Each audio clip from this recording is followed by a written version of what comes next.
ಆಕ್ರೋಶವನ್ನ ಕಾಂಗ್ರೆಸ್ ಮೇಲೆ ಅಂತೇಳಿ ಕರೆ ಕೊಟ್ಟು ಪ್ರಾರಂಭ ಮಾಡ್ತಾ ಇದ್ದಾರೆ.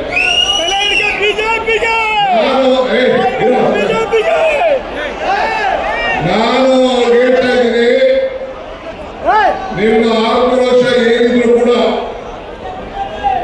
ಈ ಬೆಲೆ ಏರಿಕೆ ಕಾರಣಕರ್ತರಾದಂತ ಕೇಂದ್ರ ಸರ್ಕಾರದ ಬಿಜೆಪಿ ವಿರುದ್ಧ ಇರಬೇಕೆ ಹೊರತು ಬಡವರ ಪರವಾಗಿ 5 ಗ್ಯಾರಂಟಿ ಕೊಟ್ಟು ಈ ಬೆಲೆ ಏರಿಕೆಯಿಂದ ಸಹಾಯ ಮಾಡ್ತಿರುವಂತ ಕಾಂಗ್ರೆಸ್ ಸರ್ಕಾರದ ವಿರುದ್ಧ ಮಾಡಲಿಕ್ಕೆ ಸಾಧ್ಯ ಇಲ್ಲ ಅನ್ನೋ ಮಾತನ್ನ ಈ ಸಂದರ್ಭದಲ್ಲಿ ನಾನು ಹೇಳ್ತಾ ಇದ್ದೇನೆ. ಇವತ್ತು ನಿಮ್ಮ ಪಕ್ಷಗಳಲ್ಲಿ ಆಂತರಿಕ ಜಗಳ, ನಿಮ್ಮಲ್ಲಿ ನಾಯಕತ್ವದ ಕೊರತೆ, ಜನತಾದಳದಲ್ಲಿ ಆಂತರಿಕವಾದಂತಹ ಜಗಳ, ಇವೆಲ್ಲ ಕೂಡ ಮುಚ್ಚಿಡಲಿಕ್ಕೆ ಇವತ್ತು ನೀವು ಪ್ರವಾಸ ಕೈಗೊಂಡಿದ್ದೀರಿ. ನಾನು ತಮ್ಗೆ ಹೇಳಲಿಕ್ಕೆ ನಾನು ಬಯಸ್ತಾ ಇದ್ದೇನೆ, ನಾವು ರೈತರ ಪರವಾಗಿರುವಂತಹ ಒಂದು ಸರ್ಕಾರ, ಕಾರ್ಮಿಕರ ಪರವಾಗಿರುವಂತಹ ಸರ್ಕಾರ, ಎಲ್ಲ ವರ್ಗದ ಜನರ ಪರವಾಗಿರುವಂತಹ ಸರ್ಕಾರ. ಇವತ್ತು ರೈತರಿಗೆ ಹಾಲಿಗೋಸ್ಕರ 4 ರೂಪಾಯಿ ಇವತ್ತು ಬೀನ್ಸ್ ಬೆಲೆ, ಭೂಸಾ ಬೆಲೆ ಜಾಸ್ತಿ ಇದೆ.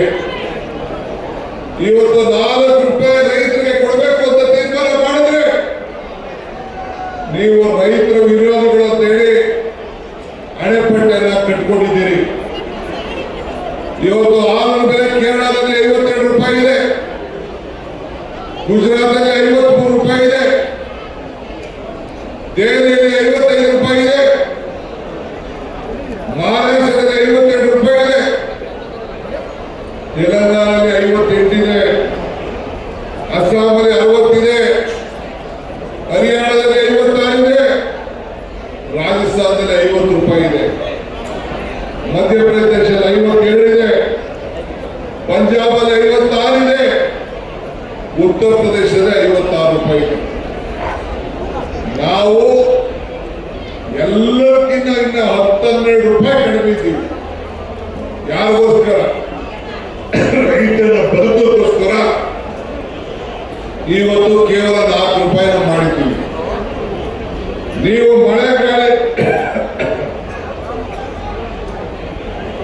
ಮಳೆಗಾಳಿಗೆ ಎದುರುಕೊಂಡು ನೀವು ಜನ ಆಕ್ರೋಶ ಯಾತ್ರೆಯನ್ನ ಕೈ ಬಿಟ್ಟಿದ್ದೀರಿ.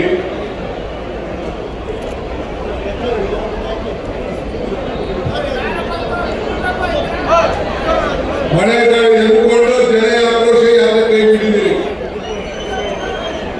ಇವತ್ತು ನಾವು ಈ ದೇಶದ ಆರ್ಥಿಕದ ಪರಿಸ್ಥಿತಿಯನ್ನು ಗಮನದಲ್ಲಿಟ್ಟುಕೊಂಡು ನಿಮ್ಮಿಂದ ಸಿಮೆಂಟ್ ಬೆಲೆ ಜಾಸ್ತಿ ಆಯಿತು.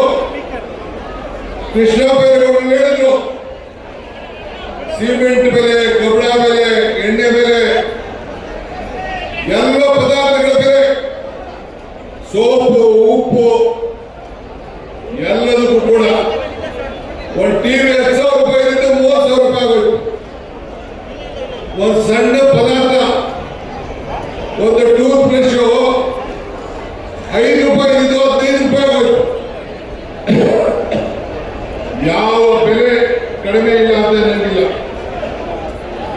ಇವತ್ತು ಎಲ್ಲ ಬೆಲೆನ ನೀವು ಜಾಸ್ತಿ ಮಾಡಿದ್ರಿ. ಕಳೆದ 11 ವರ್ಷದಿಂದ ಯಾವ ಹೆಣ್ಮಕ್ಳು ಕೂಡ ಮಾಂಗಲ್ಯ ಸರ ಕಟ್ಟಕ್ಕೆ ಆಗ್ತಾ ಇಲ್ಲ. 40,000 ರೂಪಾಯಿ ಇದ್ದಂತ ಚಿನ್ನ 90,000 ರೂಪಾಯಿ ಆಗಿದೆ. 10,000 ರೂಪಾಯಿ ಇದ್ದ ಮೊಬೈಲು 30,000 ರೂಪಾಯಿ ಆಗಿದೆ. ಮಹಿಳೆಯರ ಮಾಂಗಲ್ಯ ಸರ ಕಟ್ಟಕ್ಕೆ ಆಗ್ತಾ ಇಲ್ಲ.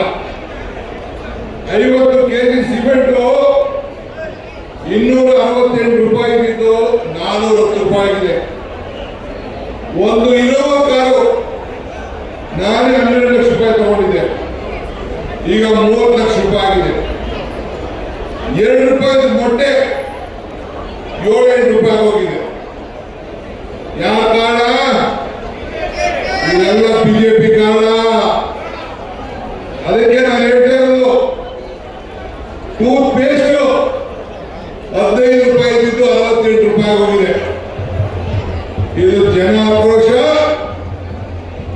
ಬಿಜೆಪಿ ಸರ್ಕಾರದ ವಿರುದ್ಧ ಆಗಬೇಕು ಇವತ್ತು, ಬೇರೆ ಯಾರು ಇರೋಲ್ಲ. ಇದನ್ನ ಗಮನದಲ್ಲಿಟ್ಟುಕೊಂಡು ರಾಹುಲ್ ಗಾಂಧಿ ಅವರು ಬೆಲೆ ಏರಿಕೆಯಿಂದ ತತ್ತರಿಸ್ತಾ ಇದ್ದಾರೆ ಅಂತೇಳಿ, ಉದ್ಯೋಗ ಸಮಸ್ಯೆ ಆಗ್ತಾ ಇದೆ ಅಂತೇಳಿ ಇವತ್ತು ಭಾರತ್ ಜೋಡೋ ಕಾರ್ಯಕ್ರಮವನ್ನು ಮಾಡುತ್ತೆ. ಜನ ಇವತ್ತು ಈ ದೇಶದಲ್ಲಿ ನಾನು 136 ಸೀಟ್ ಅಂತ ಹೇಳಿದ್ದೆ. ಅದಾದ ಮೇಲೆ ಬೈ ಎಲೆಕ್ಷನ್ ಬಂತು. ಚನ್ನಪಟ್ಟಣ, ಶಿಗ್ಗಾಂವ್ ಮತ್ತು ನಂದೇ ಸೀಟು ಸಂಡೂರು, ಈ 3 ಸೀಟು. ಯಾಕೆ ನಿಮ್ಮ ಮಾಜಿ ಮುಖ್ಯಮಂತ್ರಿ ಮಕ್ಕಳನ್ನ ಸೋಲಿಸಿದ್ರು ಬಿಜೆಪಿ ನಾಯಕರೇ?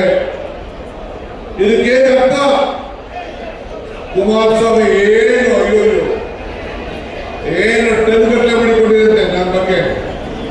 ಯಾಕೆಂದ್ರೆ ಟನ್ ಗಟ್ಟಲೆ ಇಟ್ಕೊಂಡಿದ್ದೆ. ನಮ್ಮ ಹುಡುಗರುಗಳು ಲಾರಿ ತಗ ಬಂದಿರಲ್ಲ, ಅಪ್ಪನ ಕಳಿಸ್ಬೇಕಾಯ್ತು, ಗೌರವ್ರಿಗೆ ಕಳಿಸ್ಬೇಕಾಯ್ತು. ಮಿಸ್ಟರ್ ಕುಮಾರಸ್ವಾಮಿ, ನಿನ್ನ ಕೊಟ್ಟು ಬೆದರಿಕೆಗೆ ಬಿಜೆಪಿ ಕೊಟ್ಟು ಬೆದರಿಕೆ ಏನು ಮಗ ಅಲ್ಲ.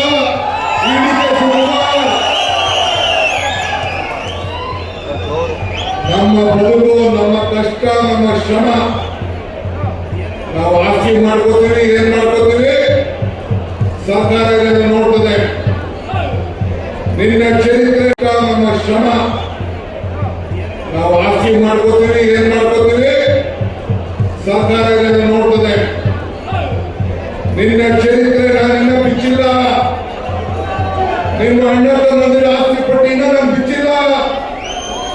ನಿನ್ಗೆ ಇಲ್ಲ ಬಂದು ನಾನಿನ್ನ ಬಿಚ್ಚಿಲ್ಲ. ಬಿಜೆಪಿಯ ಸ್ನೇಹಿತರು ಯಾವ ಬಚ್ಚಣ್ಣು ಗವರ್ನರ್ ಅರ್ಜಿ ಕೊಟ್ಟವನೆ. ವಿಧಾನಸೌಧನ ಏನ್ ಮಾಡಬೇಕು, ಏನೇನು ರೇಪ್ ಕೇಸ್ ಬಂತು ಎಲ್ಲ ಪ್ರೂವ್ ಆಗಿದೆ. ಏನೇನು ಮಾತು ಬಂತು ಎಲ್ಲ ಪ್ರೂವ್ ಆಗಿದೆ. ಈಗ ನಾನು ಅದನ್ನ ಚರ್ಚೆ ಮಾಡಲು ಹೋಗುದಿಲ್ಲ. ಆದರೆ ಇವತ್ತು ಈ ಭ್ರಷ್ಟ ಬಿಜೆಪಿ ವಿರುದ್ಧ, ಈ ಭ್ರಷ್ಟ ಜನತಾದಳದ ವಿರುದ್ಧ ಹೋರಾಟವನ್ನು ಮಾಡಿ ಮತ್ತೆ 2028ರಲ್ಲಿ ನಿಮ್ಮ ಸರ್ಕಾರ ಮತ್ತೆ ಅಧಿಕಾರಕ್ಕೆ ಬರ್ತದೆ. ಇವತ್ತು ಹೆಚ್ಚಿನ ವಿಡಿಯೋಗಳಿಗೆ ಪ್ರತಿಧ್ವನಿ ಯೂಟ್ಯೂಬ್ ಚಾನೆಲ್ ಸಬ್ಸ್ಕ್ರೈಬ್ ಮಾಡಿ, ಬೆಲ್ ಐಕಾನ್ ಕ್ಲಿಕ್ ಮಾಡಿ.